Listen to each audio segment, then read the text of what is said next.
You know that feeling when you wake up at 6:15 in the morning, just like you have for the past 40 years. The coffee is hot, the newspaper is folded to the financial section, but something has changed. Have you ever felt absolutely calm on the outside while, inside, the fear of your financial future spins like an unstoppable mill wheel? Paul was 68 years old, retired for 3 years, healthy bank account, paid-off house, health insurance up to date. By anyone's standards, he had won at life. So why did that knot in his stomach return every morning? The sound of his coffee cup being placed on the saucer with a gentle clink echoed through the quiet kitchen. If you've ever felt that silent weight, that nameless anxiety that steals your peace, leave one word in the comments right now. It could be weight, fear, insecure, just one word that describes what you feel when you think about the future. Paul's routine was impeccable. Wake up at 6 a.m., coffee, newspaper, check accounts online. And there was the problem. It wasn't the accounts themselves, they were fine. It was what he saw beyond the numbers. The slow typing on his keyboard filled the morning silence as he logged into his banking portal. $347,000 in savings, $180,000 in his 401k. The house was worth $420,000.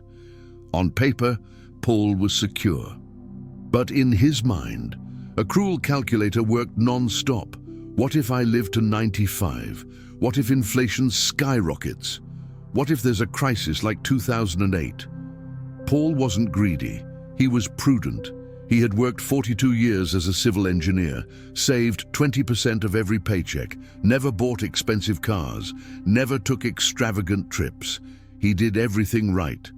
So why did he feel so vulnerable? The truth is that Paul had fallen into the most subtle trap of all. He confused financial security with inner peace. And the more money he accumulated, the more distant peace seemed to become. This paradox had been eating at him for months, creating a cognitive dissonance that he couldn't quite articulate. He had achieved everything society told him would bring security, yet security felt more elusive than ever. Every morning, after checking his accounts, Paul asked the same silent question: how much is enough? But the answer never came. Because for Paul, enough was always a little more than what he had. This moving goalpost had become his prison, a psychological trap that kept him perpetually dissatisfied despite his objective success. The morning routine continued like clockwork, but each element carried an undercurrent of anxiety that Paul couldn't shake. After the financial check, Paul would read the news, and inevitably, his mind would wander to scenarios that hadn't happened yet. Market crashes, economic recessions, political upheavals, health crises. Each headline seemed to feed the anxiety machine that had taken residence in his chest. His wife Martha had passed away 2 years before his retirement. She used to be the voice of reason, the one who would gently remind him that they had more than enough. "Paul," she would say, placing her hand on his shoulder as he hunched over financial statements, "we could live on half of what we have and still be comfortable." When did having enough become about having everything? Now, in the silence of their home, Paul's thoughts echoed louder than ever. The conversations he used to have with Martha about their future had been replaced by internal monologues filled with worry.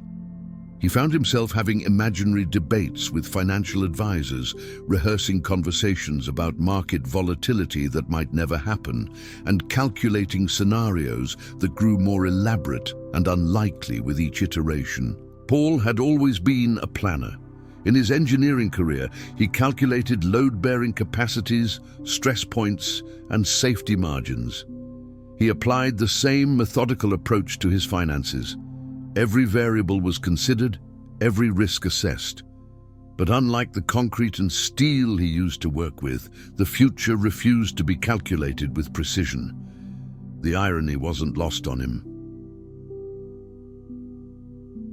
He had spent decades building bridges and structures designed to last for generations, yet he couldn't build a sense of security that would last through his own retirement. The same mind that could envision a bridge spanning a river for 100 years couldn't see past the next market downturn when it came to his own financial future. In his engineering work, Paul had learned to build in safety factors, margins of error that ensured structures could handle stresses beyond their expected loads. He had applied this same principle to his finances, saving far more than any financial advisor had recommended. Yet instead of feeling secure, these financial safety margins had become sources of new anxiety. What if even his conservative estimates were wrong?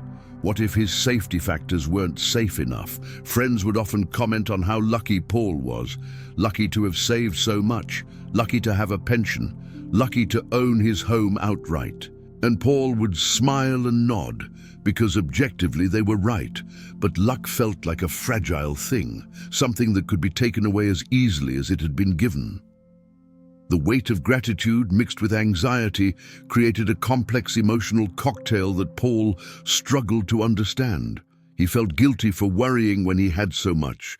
He felt selfish for wanting more security when others had so little. Yet the worry persisted, a constant companion that colored every financial decision and every quiet moment. Paul's guilt about his anxiety only made the anxiety worse. He would lie awake at night, not just worrying about money, but worrying about money. He knew intellectually that his concerns were disproportionate to his actual risk, but knowing this didn't make the feelings go away. If anything, it added another layer of self-criticism to his already troubled thoughts. The retirement that was supposed to be his reward for decades of hard work had become a daily confrontation with uncertainty. Without the structure and purpose of his career, Paul's mind had too much time to wander into dark scenarios. The very freedom that retirement promised had become a burden, because freedom included the freedom to worry without the distraction of daily responsibilities. Paul had tried various strategies to manage his anxiety. He read financial books, consulted with advisors, and even attended seminars on retirement planning. But each new piece of information seemed to generate more questions rather than providing answers. The financial industry, he realized, had a vested interest in keeping people slightly anxious, because anxious people sought more advice, bought more products, and generated more fees. He had also tried to distract himself with hobbies and activities, golf, gardening, reading mystery novels. But the anxiety followed him everywhere, like a shadow that grew longer as the day progressed. Even activities he enjoyed were tinged with the nagging voice that whispered about market conditions and economic uncertainty. It was on a Tuesday in October that everything changed. Paul was at the doctor's office for a routine checkup. Nothing serious, just the annual exams that every man his age should have. The waiting room was filled with the usual sounds, soft murmurs, pages being turned, the occasional cough.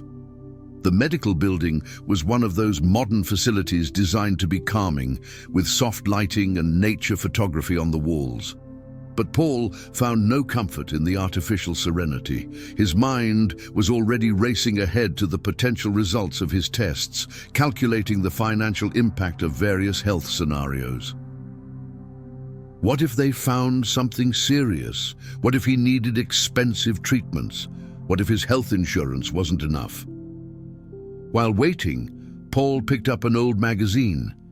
It was an issue about philosophy and well-being.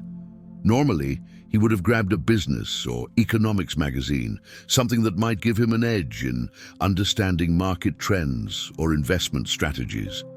But something drew him to that simple cover: The Art of Living with Less Anxiety. The magazine was well worn, clearly read by many anxious patients before him. Paul flipped through the pages, expecting the usual self-help platitudes about positive thinking and stress management. But on page 23, he found something different, something that made him stop breathing for a moment. You have power over your mind, not outside events. Realize this, and you will find strength. The words were attributed to Marcus Aurelius, a Roman emperor from nearly 2,000 years ago. Paul read the sentence 3 times, then 4. Something in those ancient words echoed in a deep place in his soul that he had forgotten existed. The simplicity of the statement was striking, yet it carried a weight that seemed to settle something restless inside him.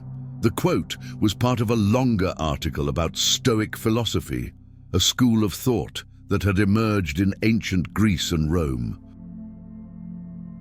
Paul had heard of Stoicism before, but only in the modern sense of the word, meaning emotional suppression or indifference. This was different. This was about wisdom, about understanding the fundamental nature of control and acceptance. The article explained that Marcus Aurelius had been the most powerful man in the world during his time, commanding vast armies and governing an empire that stretched across continents. Yet his personal writings revealed a man struggling with the same fundamental human anxieties that plagued people in every era. The emperor worried about things beyond his control, struggled with the uncertainty of the future, and sought peace in the midst of chaos. When Dr. Martinez called his name, Paul was still thinking about those words. During the examination, while the doctor checked his blood pressure, Paul couldn't get that phrase out of his head. Power over your mind, not outside events. Your blood pressure is a little high, Paul, the doctor said, wrapping up the blood pressure cuff. Nothing to worry about immediately, but we should monitor it. Have you been feeling stressed lately?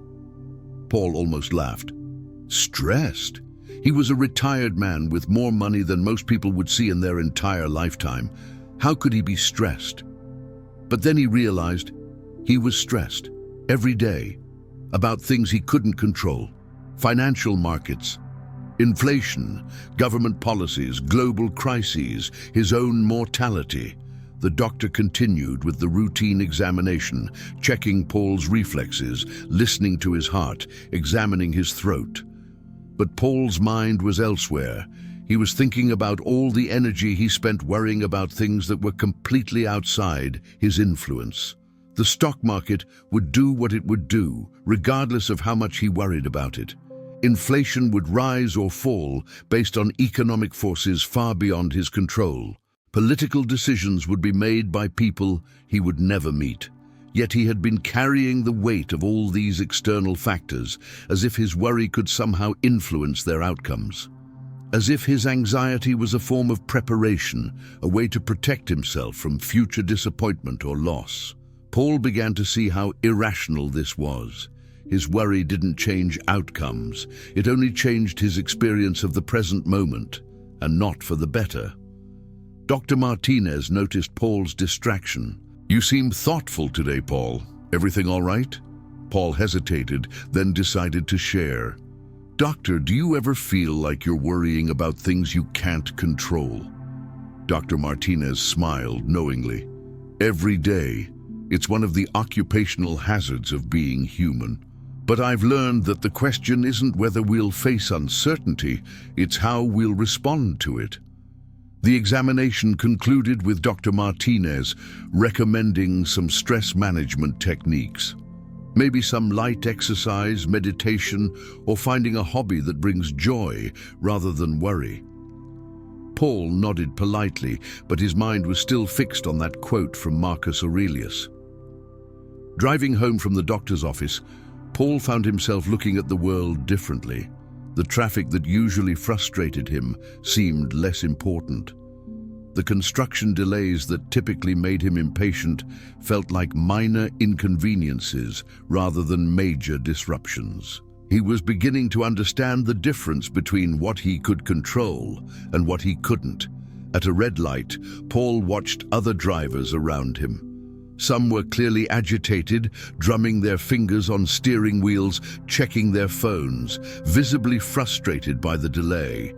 Others seemed calm, perhaps listening to music or simply accepting the wait as part of their journey. Paul realized he had a choice about which type of driver to be, not just in traffic, but in life. That evening, Paul did something he hadn't done in years. Instead of checking the financial news before bed, he went to the library section of his home and pulled out a book that Martha had given him years ago. It was a collection of philosophical writings that had been gathering dust on the shelf. The book was titled Letters from a Stoic by Seneca, another ancient Roman philosopher.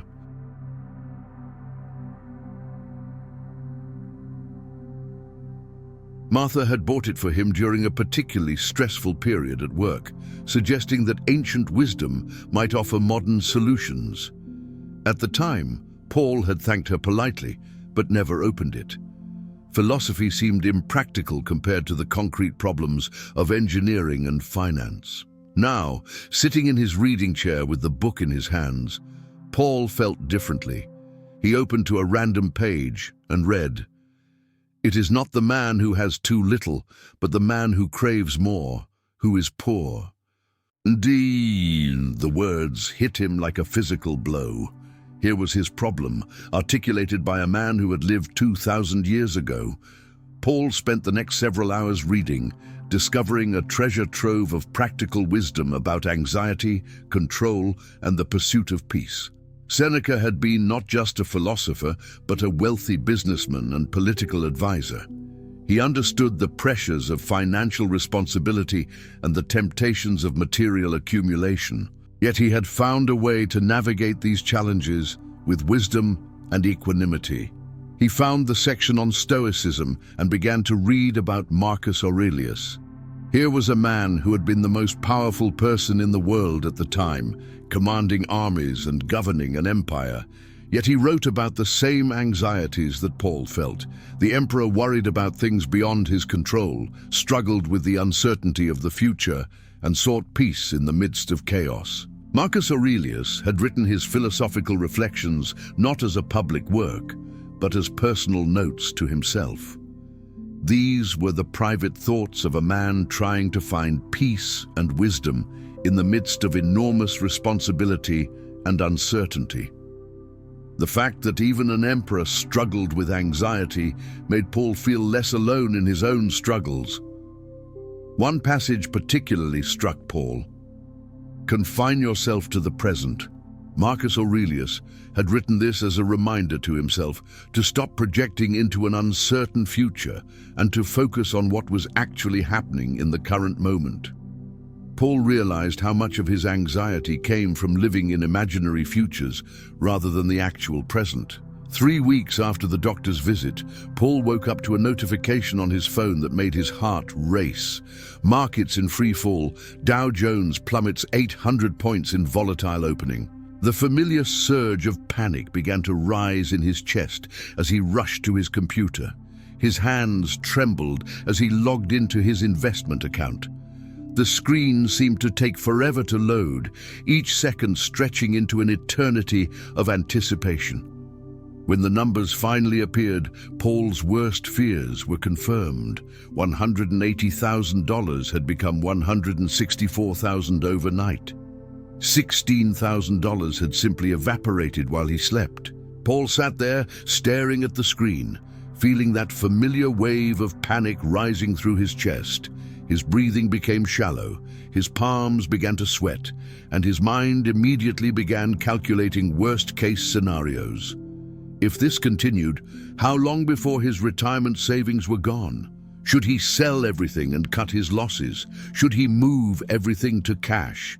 And then, like lightning, the phrase returned, "You have power over your mind, not outside events." Paul closed his eyes, took a deep breath, and for the first time in years, he asked a different question, not "How much did I lose?" or "What if this continues?" but rather, "What is actually within my control right now?" The answer was surprisingly simple. He could control his reaction. He could control his next actions. He could control where he placed his attention. But he couldn't control the markets. He couldn't control the global economy. He couldn't control what would happen tomorrow, next week, or in the next 20 years. This realization didn't immediately eliminate Paul's anxiety, but it gave him a framework for understanding it. The anxiety was coming from his attempt to control things that were fundamentally uncontrollable.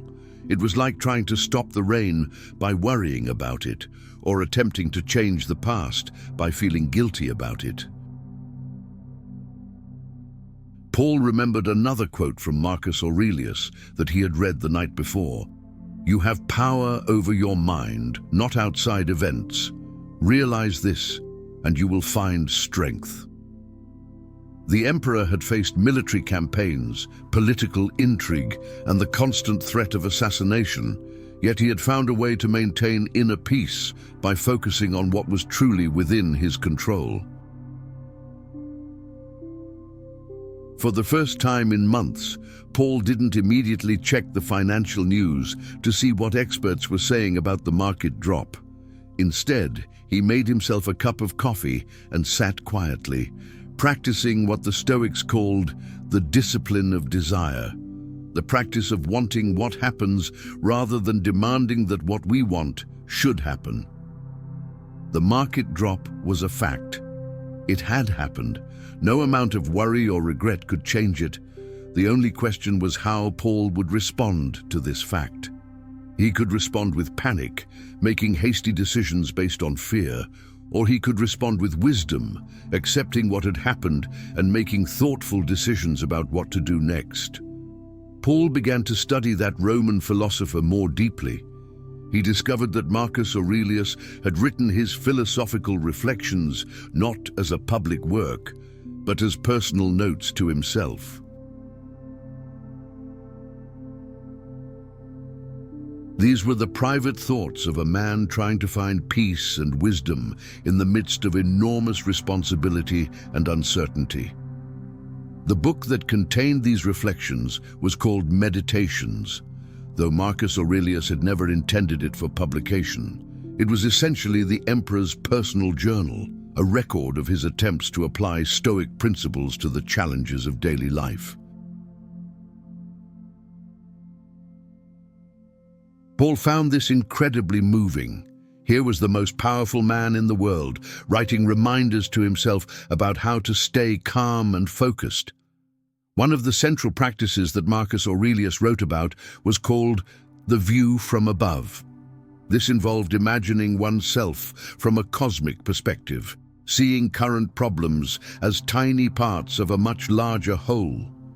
When Paul tried this exercise, his financial concerns seemed to shrink in significance. From the perspective of the universe, or even just from the perspective of human history, his retirement account balance was a very small thing indeed.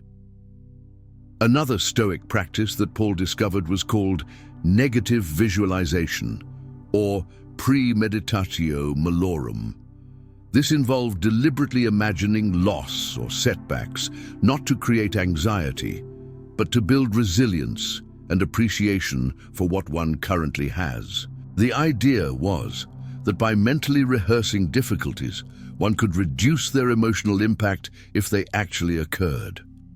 Paul began practicing this technique with his financial fears. He would spend a few minutes each morning imagining what would happen if he lost half his savings, or if he faced a major health crisis, or if inflation dramatically reduced his purchasing power. Initially, this exercise was frightening. But gradually, Paul realized that even in these worst-case scenarios, he would still have options.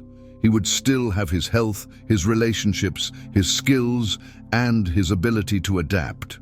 The happiness of your life depends upon the quality of your thoughts, Marcus Aurelius had written almost 2,000 years ago. Paul found this idea revolutionary.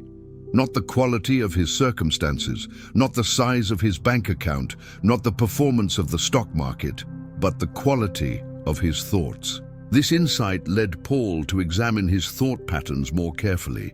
He noticed that much of his anxiety came from what the Stoics called impressions. initial judgments about events that might or might not be accurate. When the market dropped, his immediate impression was, "This is terrible, I'm losing money, this could be the beginning of a major crash." But these were just thoughts, not facts. Paul learned to practice what Epictetus, another Stoic philosopher, called the discipline of assent. This involved examining his initial impressions and asking whether they were helpful or accurate. Was the market drop actually terrible, or was it just a normal part of market volatility? Was he actually losing money, or was he simply seeing a temporary fluctuation in the value of his investments? Paul created a new morning ritual. He still woke up at 6:15, still made coffee. But before checking his accounts, he asked himself 3 simple questions. What is within my control today? What is not within my control today? What is truly enough for me? The first question helped him focus on what mattered: his health, his relationships, his daily choices. These were the areas where his energy and attention could actually make a difference. He could choose to exercise, to eat well, to call a friend, to read something inspiring, to help someone in need. These choices were entirely within his control and had a direct impact on his well-being. The second question freed him from the burden of carrying the world on his shoulders. The stock market would fluctuate regardless of his worry. The economy would cycle through ups and downs, whether he lost sleep over it or not. Political events would unfold according to forces much larger than his individual concerns. Weather patterns, global conflicts, technological changes, all of these would happen according to their own logic, completely independent of Paul's anxiety about them. And the third question changed everything. Paul began to define enough not as a number in his bank account, but as a feeling. Enough was having a roof over his head, food on the table, health to enjoy each day, relationships that mattered, the ability to help others when needed, the freedom to choose how to spend his time. When he looked at his life through this lens, Paul realized he had been enough for a long time, not just financially, but in every way that truly mattered. The anxiety had been coming from constantly moving the goalposts, from defining security as always needing more than what he currently had. The Stoic philosophers had a term for this: hedonic adaptation. The tendency for humans to quickly return to a baseline level of satisfaction despite positive or negative events. Paul had been caught in this cycle, where each financial milestone brought only temporary relief before the anxiety returned, demanding the next level of security. But Marcus Aurelius offered a different path. Instead of seeking happiness through external circumstances, the Stoics taught that peace came from internal alignment, from accepting what cannot be changed while taking responsibility for what can be influenced. Paul started applying this philosophy to other areas of his life. When the news reported economic uncertainty, instead of spiraling into worry, he asked himself what actions he could take. Could he reduce unnecessary expenses? Could he diversify his investments? Could he learn new skills? If the answer was yes, he took action. If the answer was no, he practiced acceptance. This approach transformed Paul's relationship with financial news. Instead of consuming every article and analysis with growing anxiety, he began to filter information based on actionability. If a piece of news suggested a concrete step he could take, he paid attention. If it was simply speculation about future scenarios, he let it go.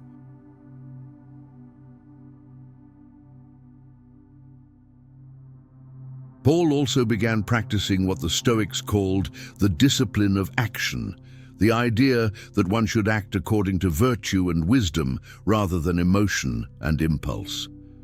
When market volatility triggered his anxiety, instead of making hasty investment changes, Paul would wait 24 hours before making any decisions.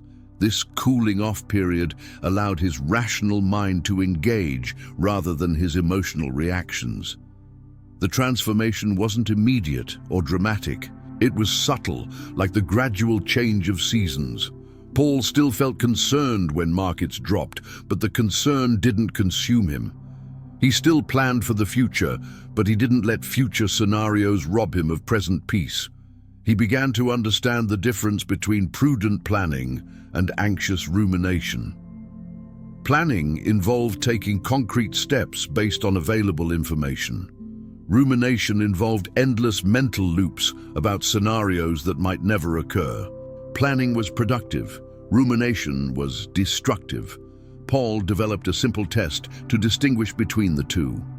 If his thinking about the future led to specific actions he could take, it was planning. If it led only to more worry and circular thoughts, it was rumination. This distinction helped him redirect his mental energy toward productive activities. When markets rose, Paul felt grateful, but not euphoric. When they fell, he felt concerned, but not desperate. Because he had learned the difference between wealth and abundance. Wealth was about numbers. Abundance was about perspective. Paul also discovered that his new mindset affected his relationships. Without the constant undercurrent of financial anxiety, he was more present with friends and family. Conversations became richer because he wasn't mentally calculating risks while others were speaking. His nephew David noticed the change during a family dinner. "Uncle Paul, you seem different lately. More relaxed or something?" Paul smiled and shared a bit about what he had been learning. "I've been studying some ancient philosophy," he said. "Turns out the Romans had some pretty good ideas about handling stress." Paul started volunteering at a local literacy program, something Martha had always encouraged him to do. Working with adults learning to read gave Paul perspective on what real challenges looked like. Many of his students were facing genuine hardship, yet they approached their difficulties with resilience and hope that humbled him. One student, Maria, was a 45-year-old woman who had never learned to read because she had started working at age 8 to help support her family. Despite facing poverty, language barriers, and the challenge of learning something most people take for granted, Maria approached each lesson with joy and determination. "Paul," she said one day after successfully reading her first complete paragraph, "I have been poor my whole life, but I have never been unhappy. I have my family, my health, and now I am learning to read. What more could I need?" Her words stayed with Paul for weeks. Here was someone who had every reason to feel anxious about her future, yet she radiated a contentment that Paul had been seeking through financial accumulation. Maria had found abundance not through having more, but through appreciating what she had. This experience reinforced Paul's growing understanding that security wasn't a number, it was a state of mind. It wasn't about having enough money to handle every possible scenario. It was about having enough resilience and perspective to handle whatever actually occurred.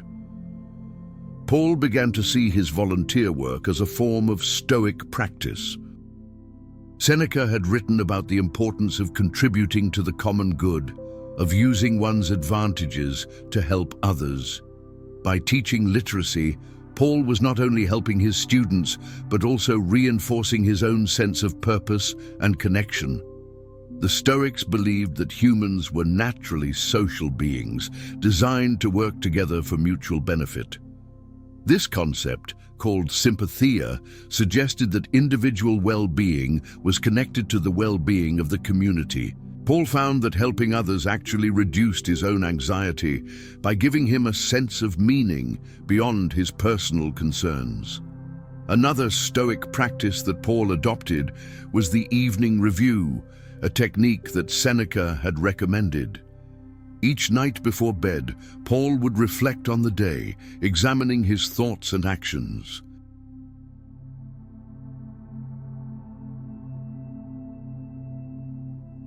Had he responded to challenges with wisdom or emotion? Had he focused on what was within his control? Had he acted according to his values? This practice wasn't about self-criticism, but about learning and growth. Paul found that the evening review helped him identify patterns in his thinking and behavior, allowing him to make gradual improvements over time. It also helped him appreciate the good moments of each day, rather than focusing only on problems and concerns. Paul also began practicing what Marcus Aurelius called the discipline of perception, the practice of seeing things as they really are, rather than through the filter of emotion or assumption.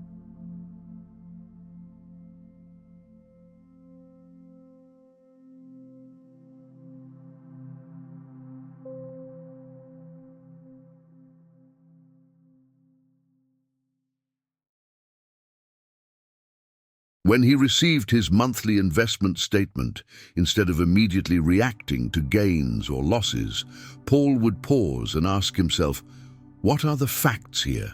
What story am I telling myself about these facts? Is that story helpful or accurate?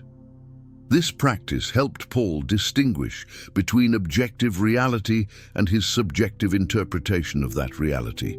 A 5% drop in his portfolio value was a fact. The story that this drop meant financial ruin was an interpretation and not necessarily an accurate one. Now, I want to pause Paul's story and ask you something. What is the biggest thing that steals your peace today? It doesn't have to be money. It could be health, relationships, your children's future, or even the state of the world. What can't you control that causes you anxiety? Share in the comments. Not to judge, but to connect. Because Paul's journey teaches us that we're not alone in these concerns. The Stoic philosophers understood that anxiety is a universal human experience. Even Marcus Aurelius, with all his power and privilege, struggled with worry and uncertainty. The goal isn't to eliminate all anxiety, but to develop the wisdom to respond to it skillfully. Paul learned that anxiety often contains important information. It can signal real problems that need attention or values that are being threatened. The key is to listen to the message without being overwhelmed by the emotion. Paul developed a practice of asking his anxiety, "What are you trying to tell me? Is there something I need to do? If so, what action can I take? If not, how can I accept this uncertainty?" 6 months after that turbulent morning in the market, Paul was again sitting at his kitchen table. Same time, same coffee, same newspaper. But something had fundamentally changed. The knot in his stomach had disappeared. Not because his finances were perfect, they never would be, but because Paul had found something more valuable than any bank account: silent peace. He still checked his accounts, still planned for the future, still worried occasionally. But now, when anxiety knocked at the door, Paul had a ready response. Is this within my control? If yes, what can I do? If not, can I accept it and move forward? The morning routine had evolved into something resembling meditation. Paul would sit with his coffee and consciously appreciate the simple pleasures, the warmth of the cup in his hands, the taste of the coffee, the sound of birds outside his window. These small moments of gratitude had become anchors that kept him grounded in the present, rather than lost in future scenarios. This practice of present moment awareness was another gift from the Stoics. Marcus Aurelius had written, "Confine yourself to the present." He understood that most suffering comes from dwelling on the past or projecting into the future, rather than dealing with what is actually happening right now. Paul discovered that when he focused on the present moment, his problems seemed more manageable. The present moment rarely contained the catastrophes that his imagination conjured up. In the present moment, he was sitting safely in his kitchen, drinking good coffee, with enough money in the bank to live comfortably. The disasters existed only in his projections of possible futures. Paul discovered that true security didn't come from having more money. It came from needing less anxiety, and the need for less anxiety came from understanding an ancient truth, that peace is not the absence of problems, but the presence of perspective.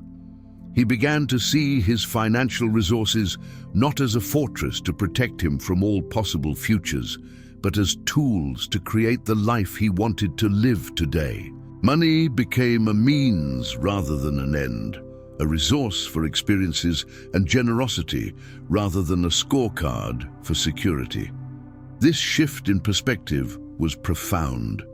Instead of hoarding money out of fear, Paul began to use it more intentionally. He started taking trips he had postponed during his working years, not extravagant vacations, but meaningful journeys to places Martha had always wanted to visit. He established a small scholarship fund at the local community college for students like Maria, who were working to improve their lives through education. These actions felt different from his previous financial decisions. Instead of being driven by fear of not having enough, they were motivated by gratitude for having more than enough. The shift from scarcity thinking to abundance thinking had transformed not just his relationship with money, but his relationship with life itself. The Stoic practice of negative visualization also became part of Paul's routine.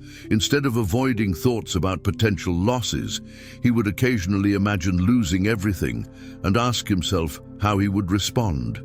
This exercise, rather than increasing his anxiety, actually reduced it by proving to himself that he could handle whatever came. If he lost half his savings, he would still have a home and enough to live simply. If he lost his health, he had relationships and memories that would sustain him. If he faced any of the scenarios that used to keep him awake at night, he had the inner resources to adapt and find meaning. This wasn't denial or false optimism, it was realistic preparation combined with philosophical acceptance. Paul was still prudent with his finances, but he was no longer imprisoned by them. The practice of negative visualization taught Paul something important about resilience. He discovered that he was stronger and more adaptable than he had given himself credit for.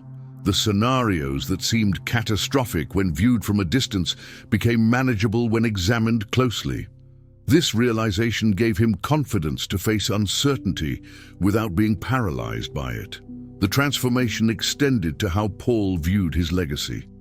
Instead of focusing solely on leaving financial assets to his nieces and nephews, he began thinking about the values and wisdom he could share. He started writing letters to the younger members of his family, sharing not investment advice, but life lessons about finding contentment and meaning.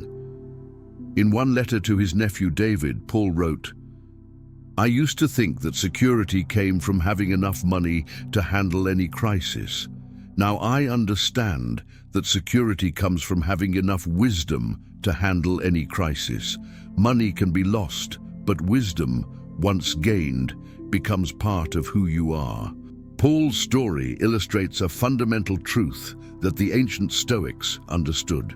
External circumstances have far less impact on our well-being than our internal responses to those circumstances. A person with modest means but philosophical wisdom can experience more peace than someone with great wealth but constant anxiety. The practice of Stoicism didn't eliminate all of Paul's concerns, but it gave him a framework for handling them constructively. When worries arose, he had tools for examining them rationally rather than being overwhelmed by them emotionally. Paul learned to distinguish between what the Stoics called preferred indifference and true goods. Money, health, and external circumstances were preferred indifference, things that were generally preferable to have, but not essential for a good life.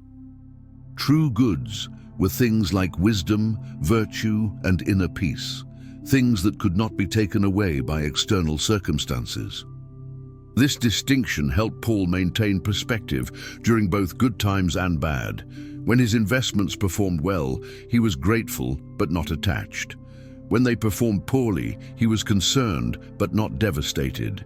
He understood that his fundamental well-being didn't depend on these external fluctuations.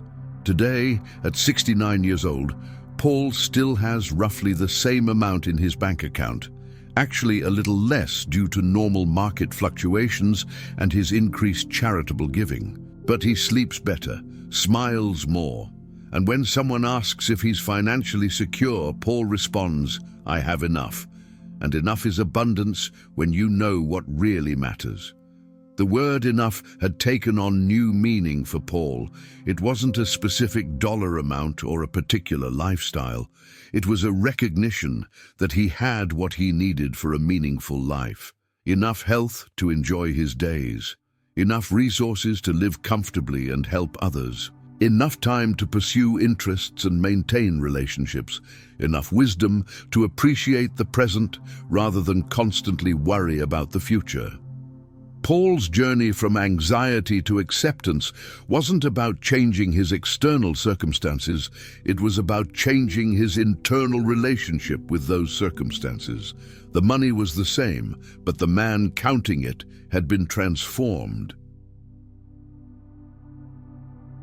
He learned that the question isn't how much money is enough. The question is, how much peace are you willing to accept? Because peace, unlike money, isn't something you accumulate through effort and strategy. It's something you discover through wisdom and acceptance. The ancient Stoics taught that we suffer more in imagination than in reality. Paul's experience confirmed this truth. The scenarios he had worried about for years either never occurred or, when they did happen, were far more manageable than his anxiety had predicted. Market downturns came and went. Economic uncertainty continued to be a constant in the news. Political changes created new challenges and opportunities, but Paul had developed the inner stability to navigate these external fluctuations without losing his equilibrium. Paul began sharing his story with other retirees, not as a financial advisor, but as someone who had found a different way to think about security and peace. He started a small discussion group at the local community center where people could explore philosophical approaches to life's challenges. The group met weekly, reading passages from Marcus Aurelius, Seneca, and Epictetus, and discussing how ancient wisdom could apply to modern concerns. Paul was amazed to discover how many people were struggling with similar anxieties and how helpful it was to have a framework for understanding and addressing these concerns. One group member, a recently retired teacher named Susan, shared her own transformation. "I used to lie awake, calculating how long my savings would last. Now I ask myself, what can I control today? It's amazing how much more peaceful I feel when I focus on what's actually within my power." Paul's story isn't about getting rich, it's about getting peaceful. It's not about having more money, it's about needing less anxiety. The transformation he experienced is available to anyone willing to examine their relationship with control, acceptance, and the true meaning of security. The Stoic path isn't about suppressing emotions or becoming indifferent to outcomes. It's about developing the wisdom to respond to life's challenges with clarity rather than reactivity. It's about understanding what we can and cannot control and focusing our energy accordingly. Paul learned that anxiety often comes from trying to control things that are fundamentally uncontrollable. The weather, other people's actions, market fluctuations, political events. These things will happen according to their own logic, regardless of how much we worry about them. Our power lies not in controlling these external events, but in choosing our response to them. If Paul's journey has touched something in your heart, if it brought a moment of that silent peace he found, consider joining our community here at Money Calm. This is a refuge for people like Paul, and perhaps like you, who have discovered that true wealth isn't in the numbers, but in peace of mind. Subscribe to the channel, leave your like so more people can find this refuge of ancient wisdom applied to modern life. And in the comments, share your own definition of enough. Not in numbers, but in feelings. What does abundance mean to you?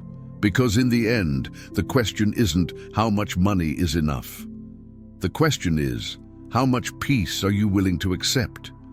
Remember, you have power over your mind, and that, my friend, is more valuable than any bank account. The wisdom that transformed Paul's life has been available for thousands of years, waiting for each of us to discover it in our own time and in our own way. The Stoic philosophers understood that external security is an illusion, but internal security is a choice we can make every day. Paul's morning coffee still tastes the same. His house still has the same mortgage-free deed. His bank account still fluctuates with market conditions.